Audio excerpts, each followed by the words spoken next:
জিনিসপত্রের যে হারে দাম বাড়ছে তাতে সংসার চালানোই দায়। বাড়ির বাইরে বেরোলে অটোতে, বাসে, দোকানে, অফিসে সবেতে মূল্য বৃদ্ধি নিয়ে আলোচনা।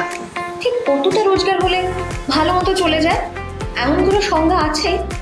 সম্প্রতি এক ইনভেস্টরের টুইট নিয়ে শোরগোল পড়ে গিয়েছে। সেই বিনিয়োগকারী বলছেন, ভারতে কোনো ব্যক্তির বার্ষিক আয় 25 লক্ষ টাকা হলে তার পক্ষে সংসার চালানো দায়।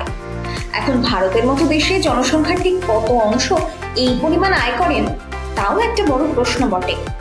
সৌরভ দত্ত টুইট করে তার মতের যৌক্তিকতা বুঝিয়েছেন অঙ্ক কষে। বার্ষিক 25 লক্ষ টাকা আয়ের অর্থ মাসে অ্যাকাউন্টে ঢুকছে লাখ দেড়েক মতো। 3 জনের সংসারে ইএমআই, ঘর ভাড়া সমেত মাসিক খরচের পরিমাণ আনুমানিক 1 লক্ষ টাকার কাছাকাছি। ওটিটির জন্য রিচার্জ করা, মাসে মাসে একটু রেস্তোরাঁয় খাওয়া দাওয়া করা, টুকটাক ঘুরতে যাওয়া, এসবের খরচ 25,000। আর চিকিৎসা খাতে খরচ আরো 25,000। ব্যাস, হাত তো এবার খালি। বিনিয়োগ করার জন্য পড়ে থাকলোটা কি?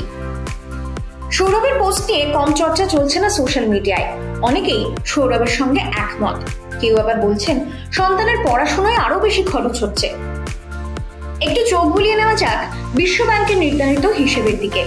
ওয়ার্ল্ড ব্যাংক বলছে, রোজকার চাহিদা মেটাতে কোনো ব্যক্তির হাতে 2.15 মার্কিন ডলারের বেশি থাকলে তাকে আর গরিব বলা যাবে না।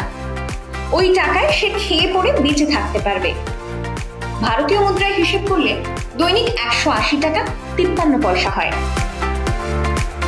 দেশের আর্থসামাজিক অবস্থার উপর নির্ভর করে গরিবী সীমা বদলায়।